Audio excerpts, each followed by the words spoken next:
Welcome in, everyone. How you guys doing? If you guys inside here, hit that subscribe, like, share. Really appreciate each and every one of you being here with me right now. You could be elsewhere, but you're right here. Hit that subscribe, like and share the content because it really helps me out. And we're going to get straight into this reaction. Going to do another comedy special by my boy, Josh Johnson. A few people may not like his style of comedy, but I love it. Call me different. You know what I'm saying? He's going to be explaining Kendrick concert explained to Canadians. Also, he's in Canada. Oh, shit. All right. Yep, I'm definitely here for this. Let's go. School was, Hold up, man. All right, so I want you guys to get proud for your headliner, Josh Johnson! In Toronto. Oh, shit. Yo, my boy here. My boy got balls, bro. Let's go. sometimes you hear things that stick with you forever, right? Like one of the things that I heard in school was it was one Newton's laws. It's an equal but opposite reaction, right? And it's like a law of physics, but it's also a law of people to a certain degree. Except we don't agree on what equal is. Do you know what I mean? Like if somebody does you dirty and then you want revenge, whenever you feel satisfied, your friends, your family might look at you like you crazy. Like you're like, oh, you didn't have to do all that, right? Nope, not at all. I'm Scorpion. Yeah, Damn right. Your friends and family might even tell you, hey, stop, you got him. No. you got him. I swear you got him, right? And you're like, no, it's not enough. Like it's because you locked in, right? Yeah. You locked into revenge. Maybe. Look, also because of how the world works and because of how we're all entering and exiting each other's lives, sometimes you make somebody pay for the sins of other people. Sometimes they did you dirty, but they didn't do all of it. That's not their whole fault. Like you clearly let out some demons on somebody else. You especially know you're doing it if you accidentally call them the wrong name. You know, like you get your last day at work, you quitting.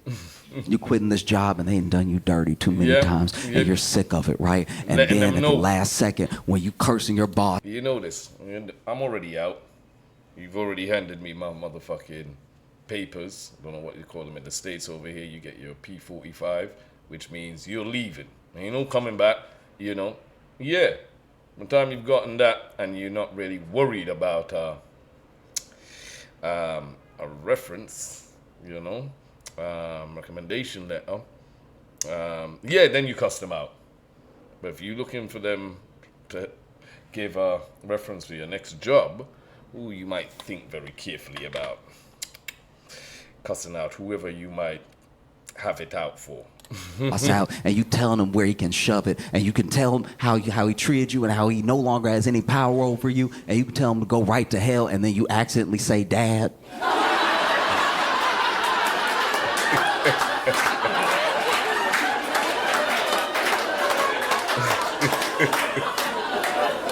And then both y'all have to sit with that for a second, like. Now the exit interview was awkward, right? Because you were on a roll. You had that whole speech prepared. That dad thing came out of nowhere, right? It was okay. There was this one time when I was living in Chicago that I was near Wrigleyville. And Wrigleyville, if you don't know, that's where the Cubs play. And it's like the ratchet bar bro-y type part of Chicago, right? So there's a lot of fights for no reason. There's a lot of like catcalling. There's just so much chaos happening, and it's all stuff that is like Chirac. It doesn't phase you as much when you're like in your early 20s, right? You're just like, oh, I'm out where the party is. And I think if you go back there at like 30, you'll be like, ooh. Everyone here should call their mom. Everybody here. Yeah. Let them know you were right. But while I was out there, there was this guy that was walking and he was drunk. He had that like. Man has to walk down to a T. I've never seen anybody walk like this. Like, he really was walking like his feet couldn't find the ground. And it's always gonna be there. It's always, every time. But he was like, ah.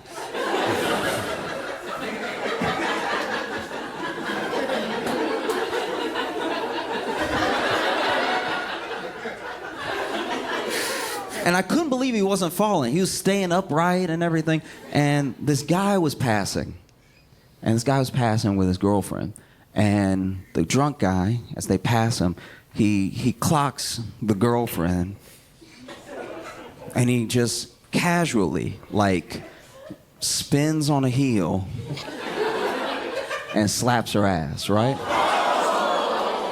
Yeah, so she notices. I hope she would. She very much notices. And it's crazy. Almost all this could have been prevented because he's so off his balance that he almost missed, right? He almost had a very different night. And so basically he slaps her ass and then she turns around and then her boyfriend turns around. Now he is not withdrawn his hand fast enough for the boyfriend to not know what just happened, right? So then he turns around and this guy is like, the drunk guy is bigger than the guy whose girlfriend just got her ass slapped. So even though that dude goes like toe to toe with him in the next moment, I was still worried about the little guy because the little guy was little, right? And even in his drunken state, he's still like aware enough to know he was big enough to be an asshole, right? Yeah. Because instead of apologizing or anything like that, he's like, "What you gonna do, little man? What you gonna do?" Right?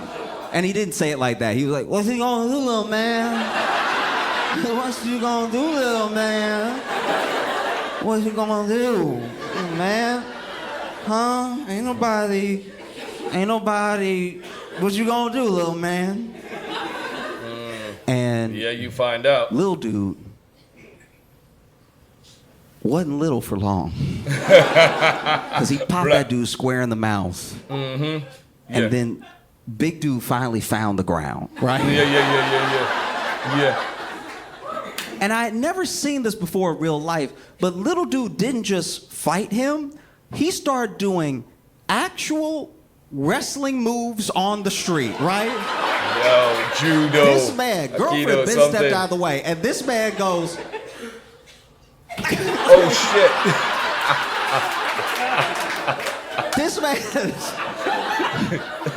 this man People's elbow.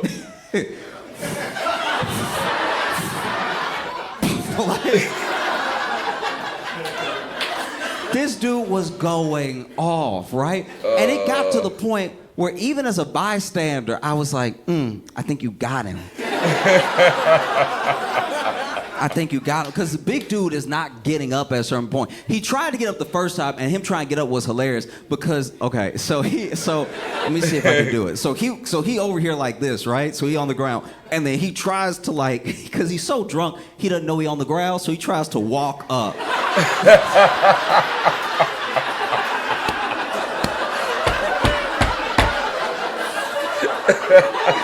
This man tried to walk up. Get the fuck out of here. He tried to walk up. I have never in my life ever seen some shit like this. He tried to walk. Motherfucker in the Matrix or something. Like, come on. While he was getting hit. He was getting hit in his face and he was like, what is stopping me? It's crazy. What's happening?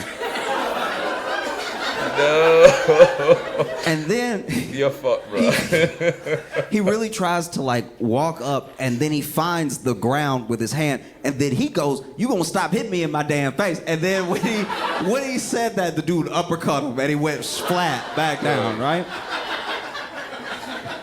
And then the beating did turn a little bit too much into dancing, right? Like then the beating, because then he started to do stuff that was not even wrestling moves anymore. He was just like, pow. To the point where even his girl was like, "Hey, you got him."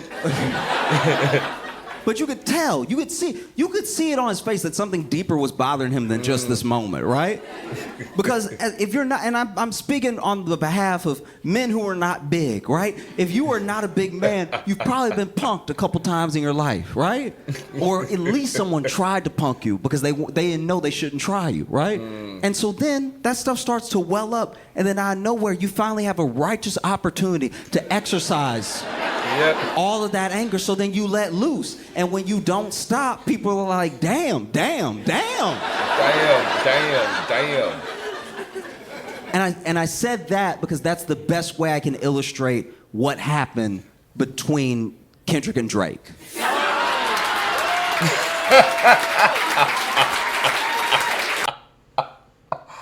Oh, why is he such a fool? He did all that.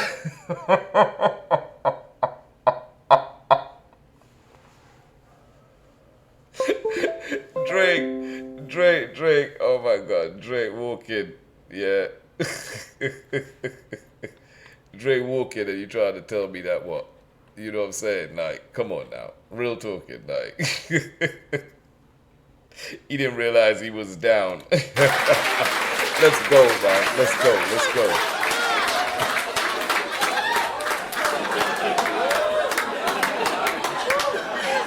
Because Drake makes his little like club beats and he does his little, and he's a good rapper, don't get me wrong, he's a good rapper, but he makes his little like get drunk to this type songs, dance and everything. And then he was calling out Whitney, Kendrick's wife, because that's what he likes to do. He likes to attack rappers by their wife. If you look through his catalog, he does it every time. And then Kendrick said, okay.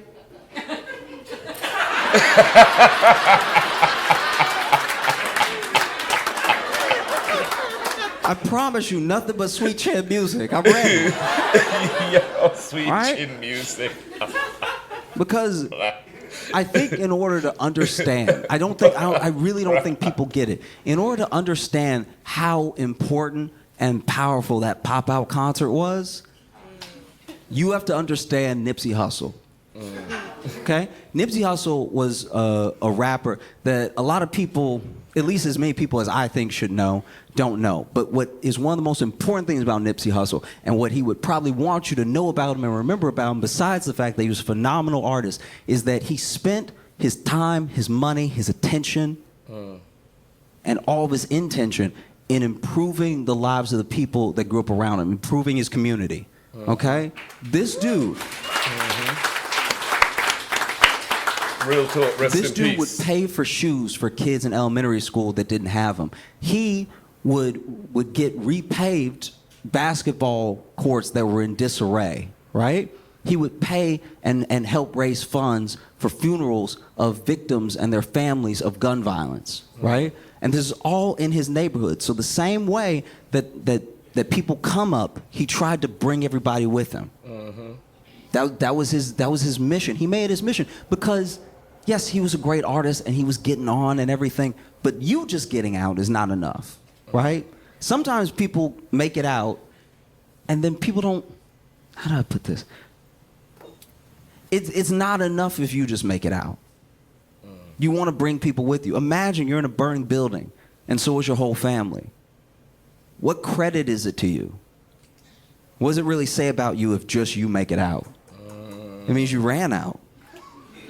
And you left everybody else. Yeah, true. And Facts. Nipsey was like, I will die in a burning building if it means I get as many people out as possible, right? You know? Yo. Josh, I rate you, man. I respect you for that. That's been one of the most sincere, truest, factual statements that's been said about Nipsey, rest in peace. Yeah, Josh, more respect to this brother now. I fucking love Nipsey, you know what I'm saying? So, see somebody recognize his greatness and what he contributed. Fucking phenomenal. I like this. Because it's very easy. It's one of the easiest things to do because all of your experience is relative to you, right? So you actually, as much as we may look down on it, you can't always fault someone who forgets where they came from, especially if you came from a bad place. Sometimes you try to forget where you came from, you know? I used to think about that. I was like, damn, if I get rich enough, I won't be able to find this place on Google Maps. You know? But I mean it. It's like, that's an amazing thing. And the other amazing thing, and I don't want this to come off the wrong way, but Nipsey did so much good. He did so many impactful things. He started so many programs, and he taught how to give back, and he taught people while he was still alive. It's like, I want to instruct Black Americans on how to build franchises for themselves, right? So that when we make the money, we'll know what to do with the money, right? And he did all this with what I would consider very little money. Because yes, he was a big artist, and yes, he was a millionaire. But when he passed, when he was murdered, his net worth was about $8 million. And I think that people don't recognize how low that is in the grand scheme of how rich some of these artists are. We have artists that are billionaires, right? We have artists that are on track to be billionaires. And they don't do what he did with so much, with literally a fraction of what they had, right? And so I think it's important in order to understand that pop-out concert. It's important to understand Nipsey and what he stood for and what he was trying to do. It's also important to at least understand the image and the legacy of Kobe, because Kobe was also this integral part of LA, integral part of sport, right? And no matter what you think about the man himself, what he did in basketball, the passion that he had, his obsession with his passion is exactly what he wanted to impart on people for whatever it is that they do. Whatever it is you do. It doesn't have to be entertainment. It doesn't have to be a sport. It could just be the passion you have for being a father, right? If your obsession is being the best at whatever your passion is, you will make an impact, right? It's why to this day, and when I was little, if I have a ball of paper and a trash can is far enough away, Kobe. And if I make it, I lose my mind. You know? And so it's also important, no matter what you think of the man himself. Kendrick is someone that both of these individuals showed love to. And he's someone that has an obsession for his passion, which is music. And he's also someone that through his music, and at least in the intention of how he speaks in every interview and in everything that I've read about him, wants to give the same way that Nipsey gave, right? And sort of be a beacon for those same principles. So then we have something like the Pop-Out concert, which is on Juneteenth, which is a liberation day for Black people, right? And then they all come together. And when I say they, I mean every section, every known and probably unknown section of LA's gang members were in one place at the same time. That's crazy. They were all there. And everyone made it about the beef, and he played the diss tracks. Of course they do. But it was bigger than that. There was a 4-hour concert with artists from all over LA, all over West Coast, putting on, making their amazing music shown to the world. And there was even a little detail, like, I haven't verified this thing, but I heard about it, and I know of someone that, at least I think it happened to, where the concert tickets sold so fast that I guess they were checking zip codes. And if you didn't live in or around LA or the West Coast, they were refunding people so that people in LA could go to the concert, right? You know? Because the thing that Kendrick gives, at least to me, the thing that Nipsey gave, at least to me, and the thing that Kobe gives to a certain degree is an appreciation and a strengthening of community. Community is very important. And just because you're not a member of a particular community doesn't mean you can't help, doesn't mean you can't feel a part of it. True, facts. But if you're in a community, it's important to give back. Yeah, I think that's the thing I'm trying to establish, right? Is that if you're a part of a community, it's important to give back, right? Real talk, facts. Which is why, outside of any colorism, outside of any part of the beef, the thing that bothered people, and the thing that I think gets missed because people want to be fans in whole of a person and their work, and it's just not possible. You know what I mean? It's not. You don't actually know the person. So maybe they made a good thing and maybe you like it and that can be enough, right? So this isn't to discredit the entirety of someone making work and then also having to back up that work with being an angel. But I think what bothers people is that community is sometimes equal to culture. Yeah. So if you're not a member of a community and you take from the community, let's say you're a business that moves in and all you do is sit there and let the people spend money, and then you send that money away from the people who spent the money, that you put that. What place do you have here? We're trying to build something, we're trying to build up. And you're just taking, right? And I understand business is business, but you're just taking. And I think that's what bothers a lot of artists. Look how silent the room is, though. That silence is deafening. About Drake. Yeah. Yeah. And I understand business is business, but you're just taking. And I think that's what bothers a lot of artists about Drake.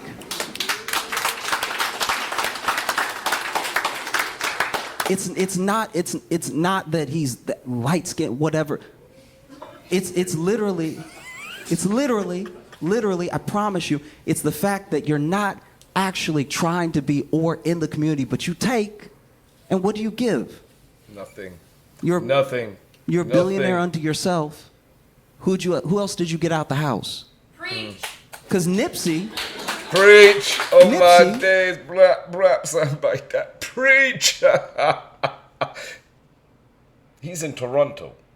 Yo, give Josh Johnson his flowers, bro. We're gangster, bro. Man's gangster, bro. He's up there in Drake's hometown. Oh, I'm posting this. Let's go. You're a billionaire unto yourself. Who else did you get out the house? Preach. Because Nipsey. Hashtag that. Nipsey did so much, and he did it, and he left with a net worth of $8 million. How many hundreds of millions? How many hundreds of millions does Drake have? And I'm not telling anybody how to spend their money. I'm just saying that when we look at who's doing what and when they're doing it, and, you got a lot left. So when you have a concert like that, right? When you have a concert that's a day of liberation and you've grabbed all of these different sections out of LA, like you gotta understand what it is for some of these people to be in the same room. By any other metric of any other time, they would be in the streets killing each other. And now they're all inside in one place right now, right? Powerful, so I think that's what got so many people so emotional about that moment when they were all on stage together dancing together, dancing the way, and I understand that there are lots of black people who don't have the take that I have about it, that think that any mention or any semblance of gang culture shouldn't be equated to any part of blackness, and I understand that, but I'm saying we are where we are, right? Those are black people, and yes, they've been in situations and they've been in conditions where they are gang members, but if you have a day like the Pop-Out concert, and you have another day like the Pop-Out concert, you have another day like the Pop-Out concert, all of a sudden, all this stuff, it just disintegrates. Do you know what I mean? It's all about a future, right? Fuck me. Shit. You had... My boy got me here like I'm about to get in my feelings here, bro. Josh, man. I've seen a bunch of his special. I think this one is one of the most, if no, fuck that. This is the most powerful one I've seen.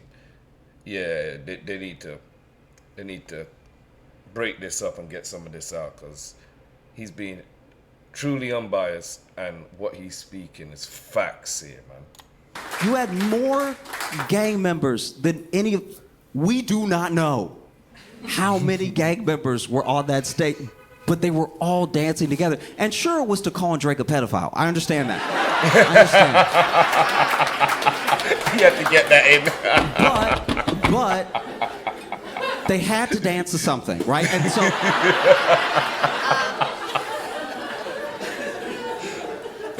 Oh my God. It was actually fascinating to watch, because there were clearly a lot of people on that stage that did not want to be on the camera. They didn't want to. They didn't want to be on the Amazon.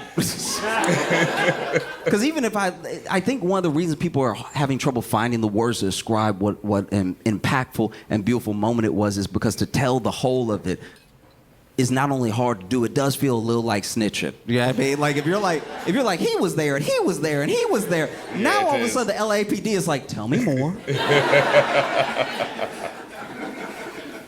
You know? And so maybe for the good of unity, the good of the community, maybe even the good of the culture, maybe Drake should try one more time. Maybe he should.